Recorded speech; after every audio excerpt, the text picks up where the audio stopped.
North zone task force police और GHMC ने एक मुश्तरका कार्रवाई करते हुए बेगमपेट के इलाके प्रकाश नगर में वाक़ चिकन गोदाम पर छापा मारा, जहां बोसीदा और ख़राब चिकन फरोख्त किया जा रहा था। छापे के दौरान 800 किलो सड़ा हुआ चिकन जब्त किया गया और गोदाम को सील कर दिया गया। टास्क फोर्स पुलिस के मुताबिक गोदाम का मालिक बगैर लाइसेंस के ये कारोबार कर रहा था और सस्ता चिकन होटलों को फरोख्त कर रहा था।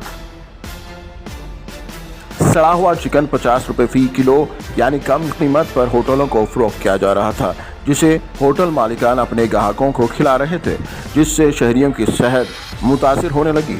अवाम की जानिब से शदीद मुतालबा किया जा रहा है कि ऐसे गैर कानूनी और गैर महफूज कारोबार करने वालों के खिलाफ सख्त कार्रवाई की जाए।